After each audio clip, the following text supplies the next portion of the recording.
Why corner gas animated? It's a legitimate query. I didn't want to do something if it was going to damage the legacy of corner gas. Could we not talk about my parents and their alleged romance? Creeps me out. Okay, fine. Now, no more dirty talk.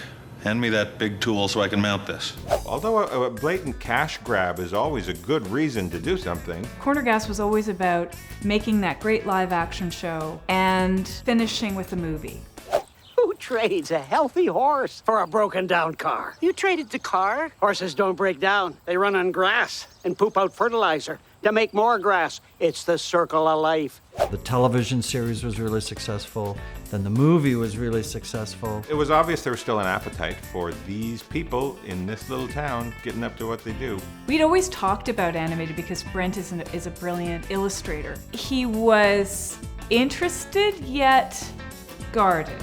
But then sure enough, he started to send us doodles. And he said, this is what I think Lacey might look like, and this is what I think Wanda might look like. I was fascinated by comic books at a very early age, and I loved to draw. When I was 19, myself and a buddy, we started a publishing company to do our own comic book, which was called Existing Earth. And I did all the artwork for that. You know, comic books, cartoons, drawing has always been in my DNA.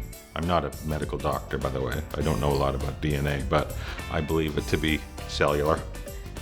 Much like my telephone. The network was intrigued. Everybody was like, oh, that's an interesting idea. There was a lot of chin stroking going on. And so we said, well, let's make a demo. And it worked like gangbusters. You have any idea what can happen to a gasless town in 3 days? It'll be like some kind of post-apocalyptic, fuel-starved hellscape. A big part of what made the show work was finding these actors who breathed life into these characters. You haven't heard the last of me.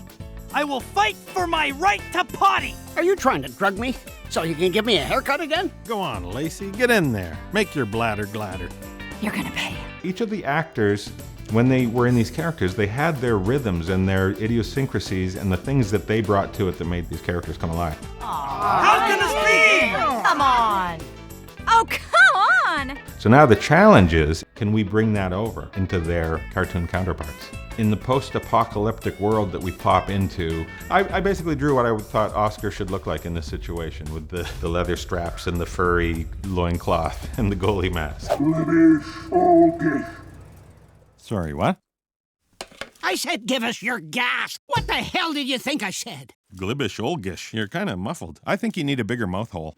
This show lends itself to being animated. The problem with live action is there are certain things you can't do because of budget or because of the laws of physics or the laws of humanity.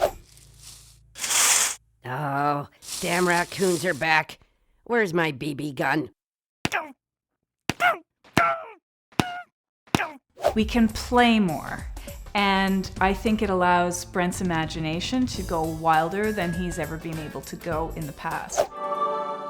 Fie, whence came this contemptible ape? Hey, King, they've got Mars bars. Way ahead of you, spaceman. In the animated world, you can bump stuff up a bit, so you can be a little broader. The performances can be a little bit bigger. Who would you pick as post-apocalyptic leader, Davis or me? We could ask Brent, but he seems busy. You'll have to speak up, Mom. I'm in a fridge. If you were a fan of Corner Gas, I really believe you're going to love the animated show, because I feel like everything that was in the series, all the warmth and the humor and the rhythm and the pace, everything that you liked about that show has found its way into the animated show. It feels like Corner Gas, and I couldn't be happier.